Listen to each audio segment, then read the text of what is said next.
Assalamu alaikum, welcome to Ihsan Cast, a special episode, a mini episode about the UFC fight that happened last weekend between Conor McGregor and Khabib.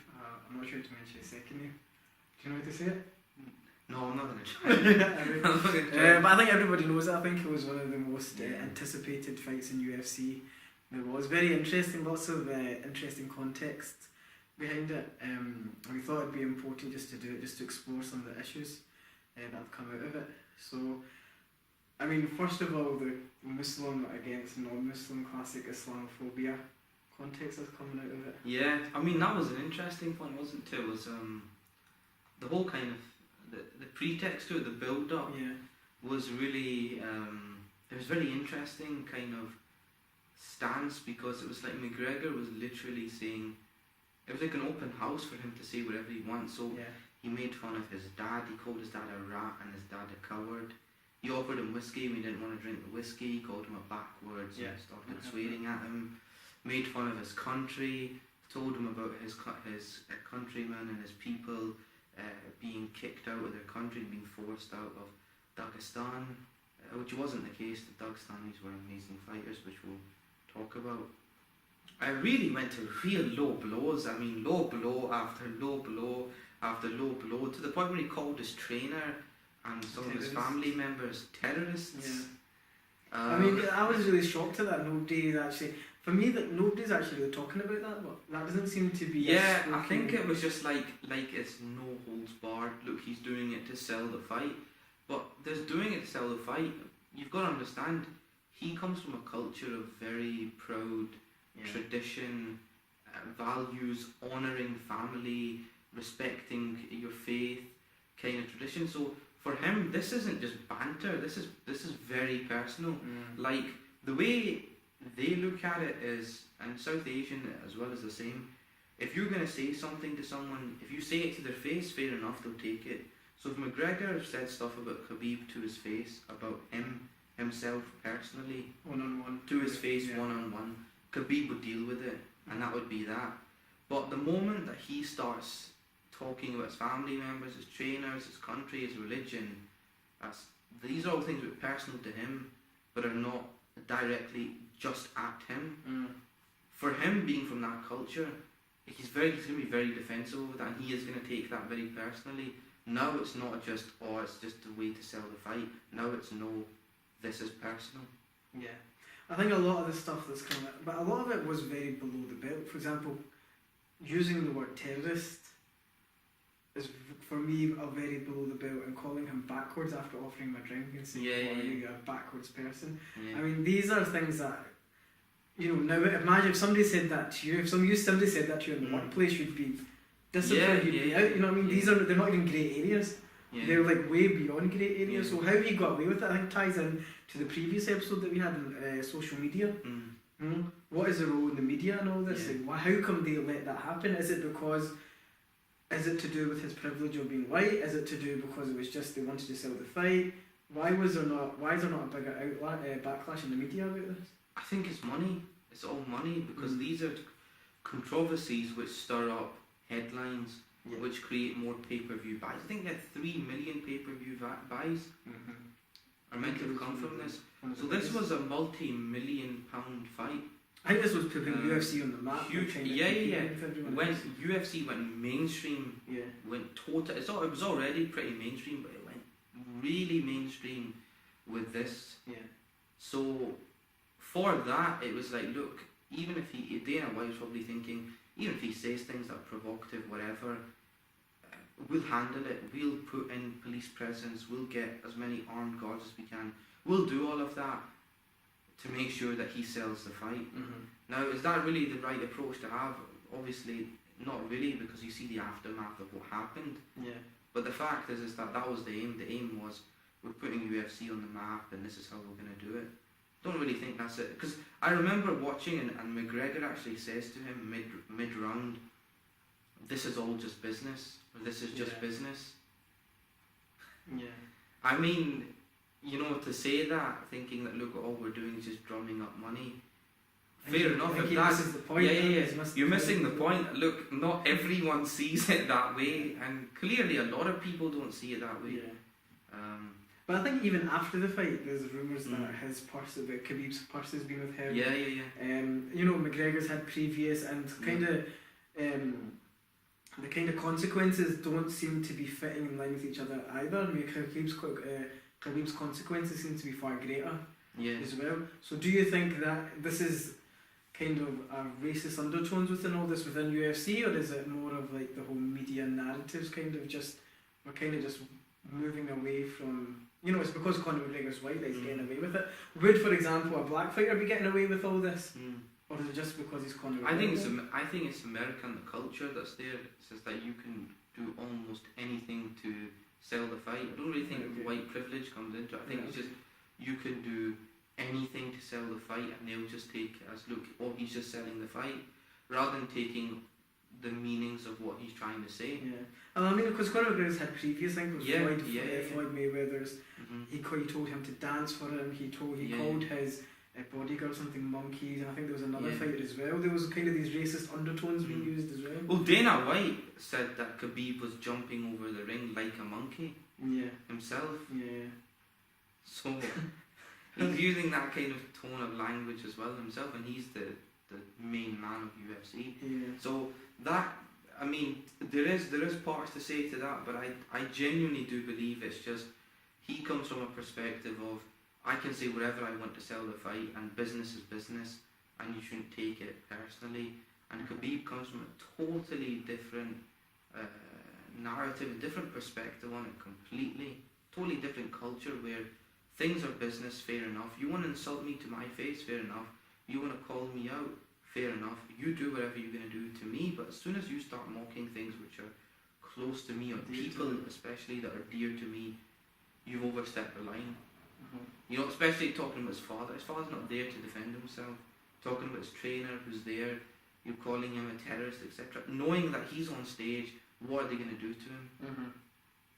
You know, what are they going to do to him? And using his position as being the top guy in UFC, knowing that basically he can almost get away with saying whatever he wants because they're not going to stop the fight. So that's a very important position, because you know he's using his power play, that he is the main man in UFC, and Dana White has said, not really said, but the way Dana White has allowed him to do all of these things shows that he's the main man of UFC. Therefore, he knows he can get away with things which a lot of other fighters can't get away with because of how much money he brings in. But the fight itself was just an absolute mauling. I mean, what was interesting was people were on about, you know, stand up when they're fighting fist to fist, face to face, you know, up, standing, fighting. McGregor's going to beat him. That's where Khabib needs to be dangerous. I mean, Khabib floored him with an overhand right. I see that. And to be fair to McGregor, he's got a very strong chin. I think that would have knocked out a lot of people, a lot of other fighters. But McGregor took it on the chin.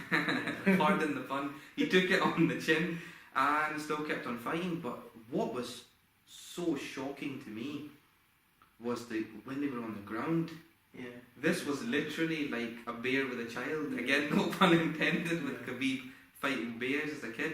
But this was literally like that, where it was like McGregor had no way out, and you saw the cheating that he was doing, because he didn't know what to do when he was on the ground. He knew there was no chance of him doing anything. I think so he was grabbing on, he was grabbing his feet onto the cage, he was using elbows to the back of the head, he was grabbing his gloves, he was grabbing his shorts to try and stop him from putting in any submission locks. It could have been a reason why he said it was going to be business, because he realised he was in trouble. That's true. That's true. But it's interesting, the conversations I've had with people after the fight.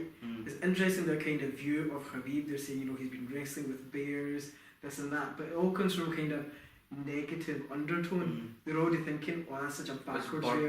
It's barbaric, it's backwards, you know what I mean? So people in here already have that opinion of him, you know, so, and then that's why what he did then afterwards, you know, he shouldn't have done it, you know what I mean? I don't think he shouldn't have done that, you know what I mean?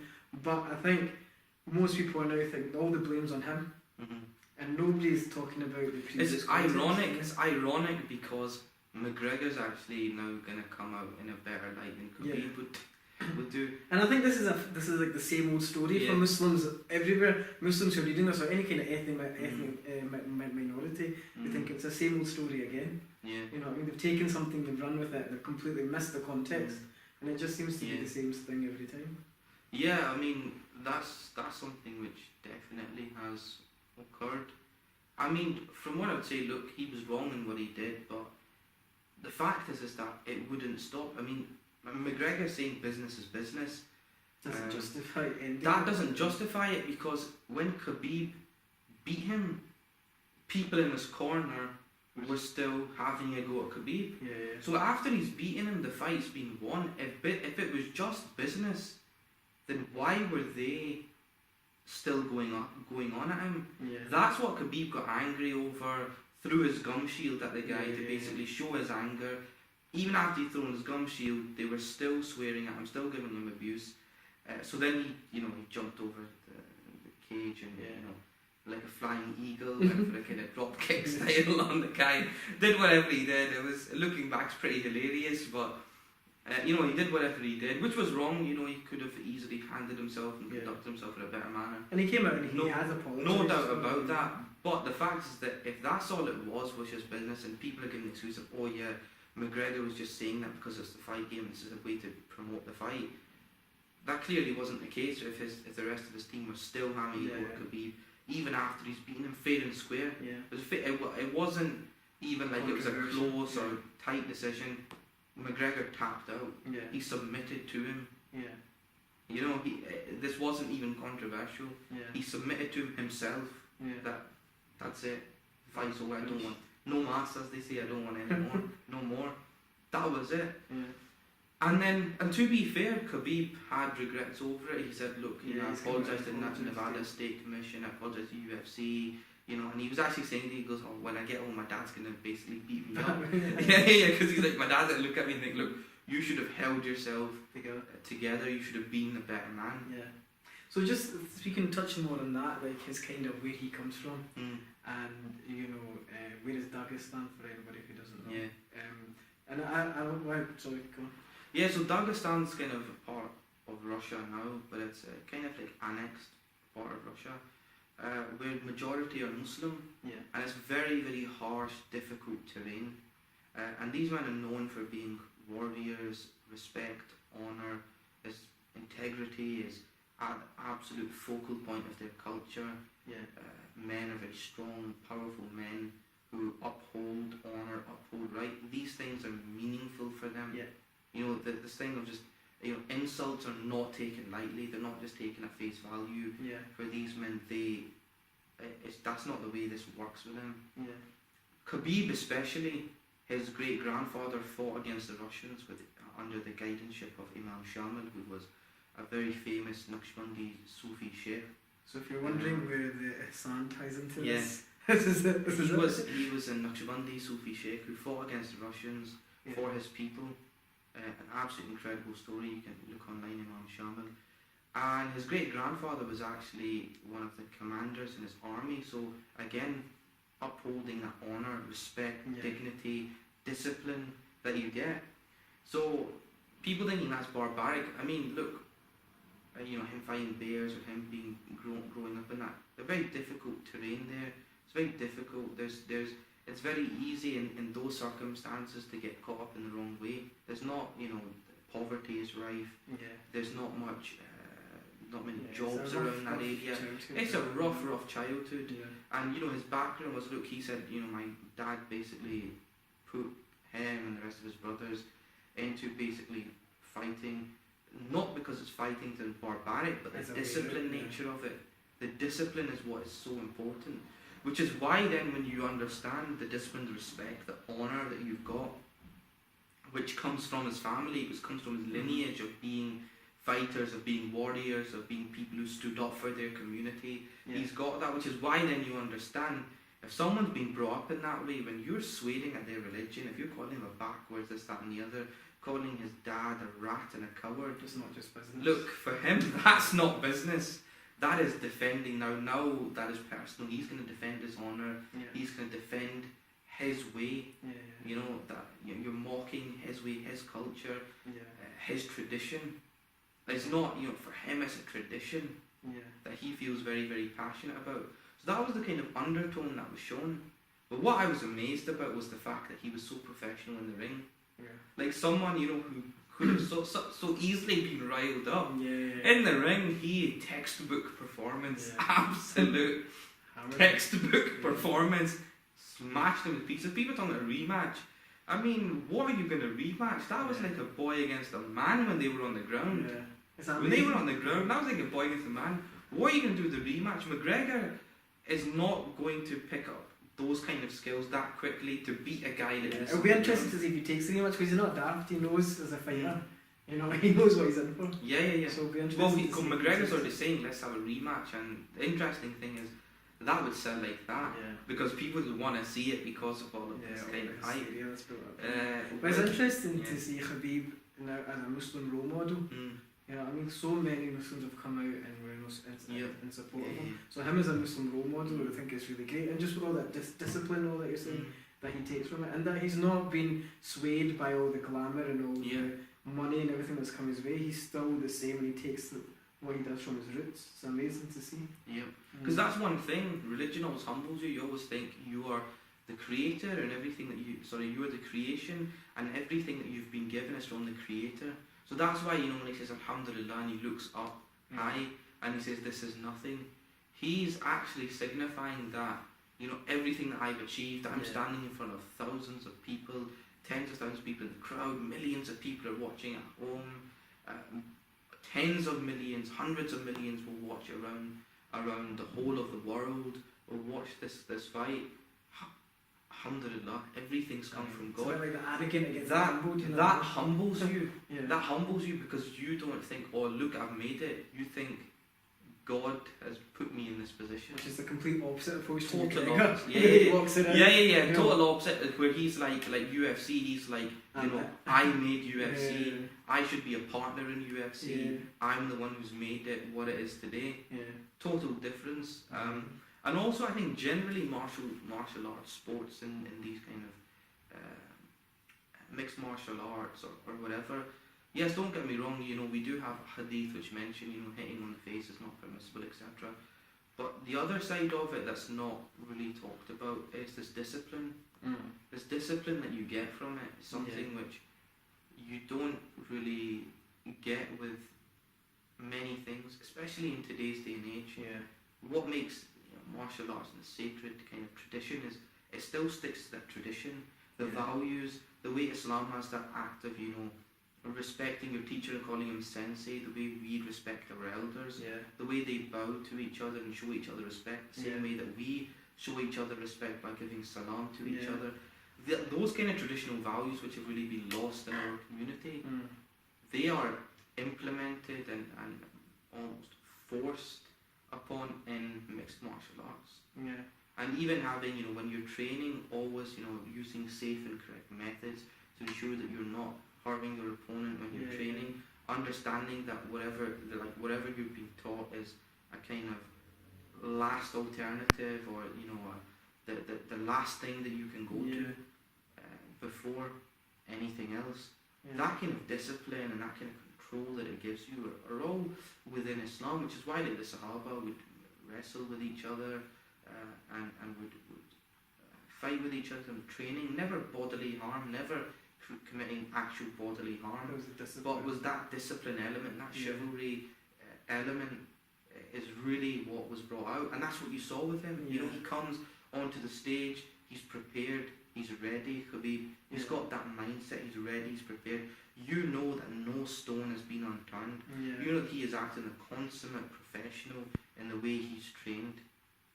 That all that discipline pays off, and you know he's number one. He's pound for pound the best. Unbelievable. I mean, really is a remarkable fighter.